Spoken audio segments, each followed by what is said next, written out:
안녕하세요, 가치남입니다. 10월 19일 월요일 국내 증시가 마감되었습니다. 오늘 코스피의 경우 0.2% 상승이 나와서 2346포인트에 마무리가 되었고, 코스닥은 무려 1.4%의 하락이 나왔죠. 전반적으로 코스피 같은 경우에는 오늘 흐름세가 양호했거든요. 그런데 오후장 되면서 코스닥과 마찬가지로 수급이 좋지 못했고 증시가 고점 대비 하락으로 마무리되었다고 생각을 하고 있습니다. 자, 이어서 삼성전자와 SK하이닉스, 전반적으로 증시의 흐름은 좋지 못했지만 그래도 코스피가 코스닥보다는 양호했거든요. 대표적으로 삼성전자 오늘 0.8% 상승이 나왔고 다시 6만원을 터치했죠. 그리고 SK하이닉스는 1.6%의 상승이 나왔고 86,700원에 마무리가 되었습니다. 자, 이어서 현대차, 주말에 또 화재 소식이 발생이 되었어요. 그 때문인지 모르겠지만 오늘 비교적 하락세가 강했고 16만 8천원에 마무리가 되었습니다. 이어서 신한지주, 오늘 신한지주뿐만 아니라 대부분의 은행 종목들이 다 상승 흐름으로 마감을 했거든요. 그 중에 대표적으로 신한지주 같은 경우에는 3.7%의 상승이 나왔고 29,000원에 마무리가 되었습니다. 제가 은행주와 관련해서는 수급을 확인해보고 뒤에서 말씀을 드리도록 할게요. 자, 그럼 바로 수급을 한번 살펴보겠습니다. 자, 코스피의 수급을 살펴보시면 오늘 외국인과 기관에 양매수가 들어왔죠. 그렇지만 큰 금액은 아니었기 때문에 오늘 일부 상승에 그쳤다, 이렇게 보고 있습니다. 자, 그런데 우리가 하나 주목할 점은 여기 거래대금이거든요. 최근 거래대금을 한번 살펴보시면 약 10조 전후에서 오르락 내리락 하고 있습니다. 자, 그런데 과거로 한번 돌아가 볼게요. 약 한 달 전으로 한번 돌아가 보면, 자, 다시 한번 거래대금을 살펴보세요. 조금 전에 보여드렸던 최근 거래대금 약 10조를 전후로 해서 오르락 내리락 하고 있던 반면에 약 한 달 전에는 최소 15조, 많게는 19조까지 거래대금이 발생이 되었거든요. 그래서 이런 거래대금을 놓고 우리가 한번 생각을 해볼 때 확실히 연말이 될수록 미대선, 대주주 양도세, 그리고 증시의 고점 부담, 이런 불확실성이 존재하기 때문에 전반적으로 우리나라 증시의 수급이 약하다, 이렇게 설명을 드릴 수가 있습니다. 그래서 전반적으로 다시 우리나라 증시가 활력을 갖고 좋은 흐름을 보이기 위해서는 반드시 거래대금이 지난 한 달 전과 마찬가지로 늘어나야 되는데 딱히 늘어날 만한 포인트가 현재로서는 보이지 않는다, 이렇게 생각이 들거든요. 그래서 여러분들도 저와 동일한 생각을 하셨을 거예요. 우리나라 증시가 전반적으로 지난 과거와 비교했을 때 힘이 많이 빠졌다, 이렇게 생각을 하셨을 거고, 그 힘이라는 것이 거래 대금을 통해서 분명하게 나오고 있다, 이렇게 말씀을 드릴 수가 있습니다. 자, 그럼 개별 종목을 한번 살펴볼게요. 자, 삼성전자 같은 경우에는 외국인과 기관에 양매수가 들어왔고요. SK하이닉스도 마찬가지죠. 외국인과 기관에 양매수가 들어오면서 오늘 반도체 업종들이 그나마 흐름이 양호했다, 이렇게 볼 수가 있습니다. 자, 이어서 현대차 오늘 흐름이 좋지 못했고 지금 7거래일째 하락이 나오고 있죠. 확실히 최근 들어서 외국인과 기관에 수급이 좋지 못한 것을 알 수가 있습니다. 그래서 이런 점들이 전반적으로 개선이 되어야지 다시 현대차의 주가 흐름도 좋아질 수 있지 않을까, 이렇게 말씀을 드릴게요. 자, 이어서 신한지주, 오늘 은행주가 비교적 상승폭이 컸는데 수급을 한번 살펴보시면 외국인은 지속적으로 매도세를 보이고 있지만 기관 쪽에서 오늘 강하게 매수세가 들어온 것을 알 수가 있습니다. 그래서 오늘 거래량도 많이 올라왔고 상승 흐름으로 마감됐다고 말씀을 드리겠습니다. 자, 이어서 투자 주체별 매매 동향에 대해서 살펴볼게요. 먼저 오늘 외국인이 가장 많이 매수한 종목은 SK하이닉스, 두산퓨얼셀, 셀트리온 헬스케어, 삼성전자, 하나솔루션, 이렇게 5종목이 매수 상위 종목이라는 것을 알 수 있고요. 이번에는 기관을 살펴보면 삼성전자, 포스코, 신한지주, 현대백화점, KB금융, 이렇게 5종목을 순매수 상위 종목으로 올렸습니다. 자, 눈여겨볼 점은 신한지주, KB금융, 그리고 하나금융지주, 은행주가 다수 포함이 되어 있죠. 자, 오늘 코스피 지수가 강보합으로 마무리되었지만 큰 폭으로 하락하는 종목도 여러 종목이 있거든요. 이런 점을 생각해 봤을 때 오늘만큼은 종목들이 크게 나뉘었다고 생각하고 있습니다. 가장 먼저 오늘 눈여겨볼 종목이 은행주라고 생각하거든요. 은행주 같은 경우에는 연말로 갈수록 배당에 대한 기대감이 생길 수 있다, 이렇게 말씀을 드렸습니다. 자, 그런데 오늘 같은 경우에는 신한금융지주에서 이르면 내년부터 삼성전자처럼 1년에 4번 배당을 할 계획이다, 주주 환원 정책으로 분기 배당을 발표를 하였습니다. 물론 아직 확정된 것은 아니지만 우리가 주목할 점은 분기 배당이라는 거죠. 현재 코스피와 코스닥에 상장되어 있는 기업이 2,000개가 넘거든요. 그런데 코스피 같은 경우에는 지난 3년간 분기 배당을 실시했던 기업이 삼성전자와 포스코, 쌍용양회공업, 그리고 한온시스템 이렇게 4종목밖에 되지 않습니다. 그런 측면에서 신한금융지주도 분기 배당을 실시한다는 것은 주주 친화 정책으로 볼 수 있고, 최근에 금융주 주가 흐름을 보시면 코로나 이후로 별다른 반등 없이 계속 하락세만 나왔단 말이죠. 그래서 금융권에서도 중간 배당에 대해서 적극적으로 논의를 시작했다, 이렇게 생각하고 있고, 또 지금 차트를 보시면 우리나라 대표 은행주거든요. 하나금융만 지금 중간 배당을 지급하고 있고, 나머지 KB, 신한, 우리 모두 연말 배당으로 배당금을 지급을 하고 있습니다. 그리고 배당 성향을 보시면 모두 30%가 채 안 되죠. 이 배당 성향이 어떤 의미냐면 회사에서 발생된 당기 순이익 가운데 배당금으로 지급되는 부분이다, 이런 의미거든요. 그런데 우리나라 같은 경우에는 현재 30%가 채 되지 않고 있는데, 미국 같은 경우에는 대부분이 30%를 넘고 있고, 호주나 일본 이런 선진 국가들도 많은 곳은 50% 이상 이렇게 배당금을 지급하는 기업들도 있거든요. 그런 측면에서 우리나라 금융주 같은 경우에는 배당 성향이 낮지만 최근에 코로나 이후로 주가가 상당히 눌려 있고 올라오지 않은 부분에서 분기 배당을 지급하겠다, 이렇게 계획을 했다는 것은 전반적으로 금융주, 은행주들에게 긍정적인 바람을 불러일으킬 수 있는 하나의 좋은 포인트이지 않을까, 저는 이렇게 생각하고 있습니다. 자, 지금 종목은 내년에 분기 배당을 실시하겠다, 이렇게 발표한 신한지주 차트인데, 한번 주가의 흐름을 살펴보시면 지난 코로나 이후 별다른 상승세가 나오지 않고 있단 말이죠. 이렇게 상승하지 못했던 이유는 여러 가지가 있다고 생각을 해요.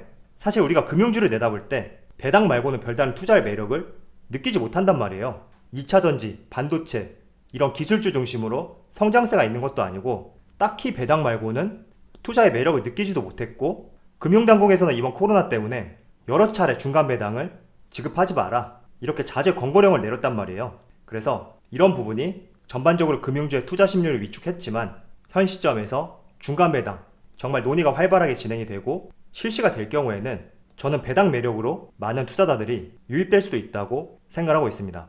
그래서 제가 여러분들에게 금융주를 투자하자, 이런 의견보다는 현재 금융주가 그 어느 종목보다 많이 눌려있는 상황에서 긍정적인 바람이 들어올 수 있고, 이러한 점들은 연말에 고배당이 기대되는 시점에서 조금은 긍정적으로 바라볼 수 있는 종목군이 되지 않을까, 이렇게 말씀을 드리겠습니다.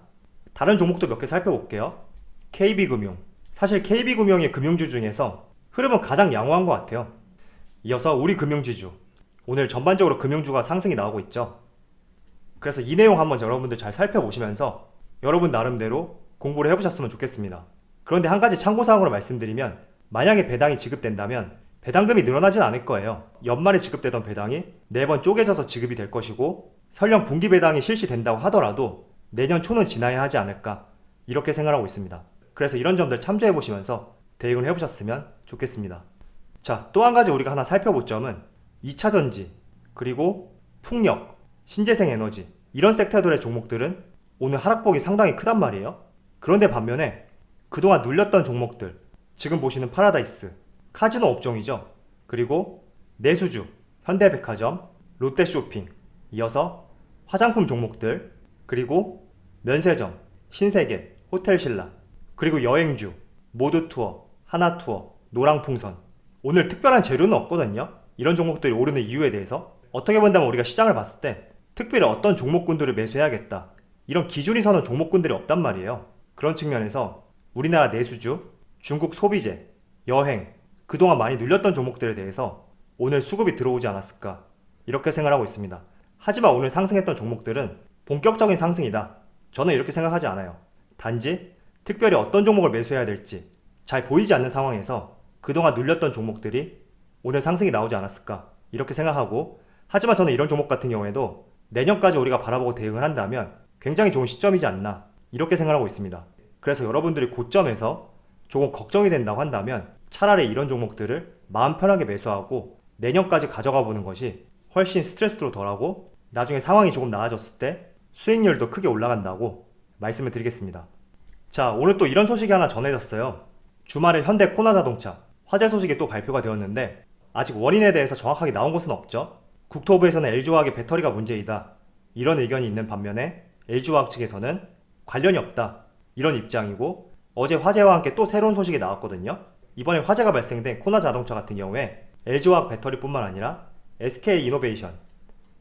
SK이노베이션의 배터리도 일부 장착이 되어 있다, 이런 발표가 나왔습니다. 그래서 전반적으로 현대차의 문제인지 LG화학인지 SK이노베이션인지 조사가 필요한 부분이라고 생각하고 있고, 지금 이 때문인지 모르겠지만 현대차와 LG화학 주가 흐름이 좋지 못하단 말이죠. 그런데 저는 코나 자동차의 화재 소식보다 현재 우리나라 증시의 흐름이 그렇게 좋지 못하기 때문에 더 부각돼서 이 소식이 보이지 않을까, 이렇게 생각하고 있습니다.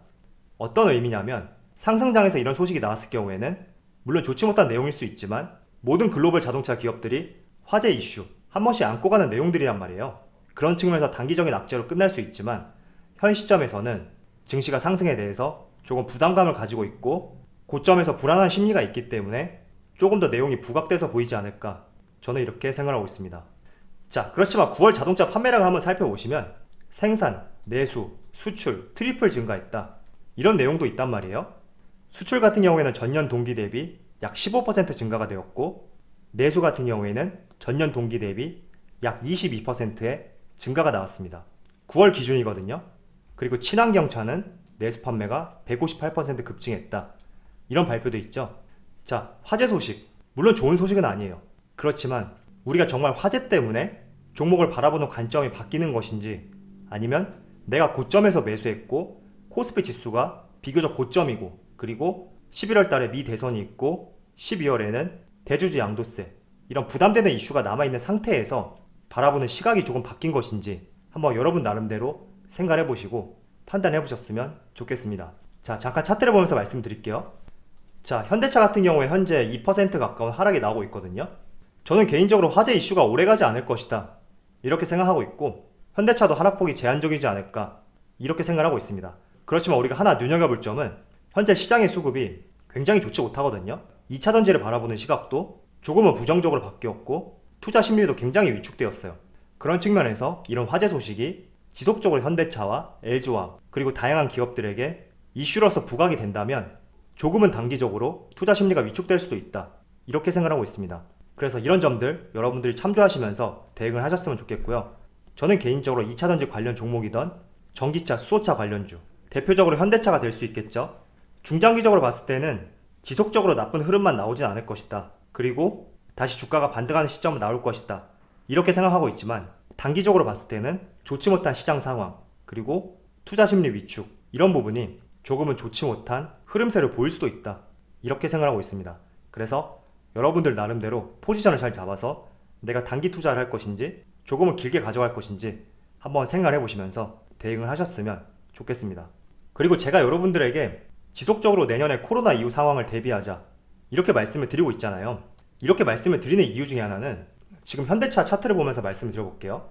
우리는 이런 구간에서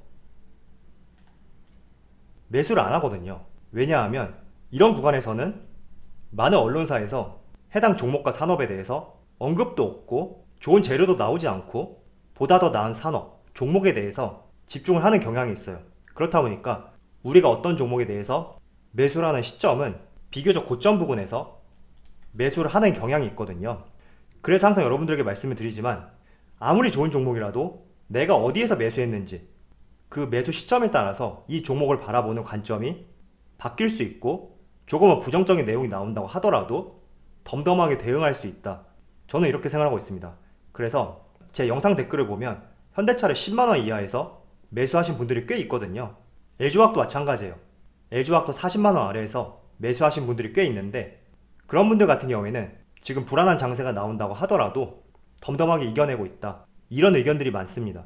그래서 항상 우리가 주식을 투자할 때 지금 시장에서 그리고 언론을 통해서 혹은 주변 지인들, 이런 다양한 출처를 통해서 긍정적인 소식이 나올 때 매수하기보다는 지금은 눌려있지만 앞으로 6개월, 1년 뒤를 봤을 때 상승이 가능하다면 차라리 이런 구간에서 매수해서 조금 묻어두는 것이 훨씬 수익률도 클 수 있고 행여나 조금 부정적인 이슈가 터졌을 때도 내가 덤덤하게 이겨낼 수 있는 힘이 될 수 있다, 저는 이렇게 생각하고 있습니다. 그래서 여러분들도 내가 이런 구간에서는 매수할 수 없는 건가 한번 생각해 보시고, 왜 이런 구간에서만 내가 매수하지? 이런 생각도 해보면서 앞으로의 방향성을 대응해 보셨으면 좋겠습니다. 자, 그럼 오늘 영상 여기서 마치도록 하고요. 언제나 여러분들의 성공 투자를 기원하도록 하겠습니다. 감사합니다.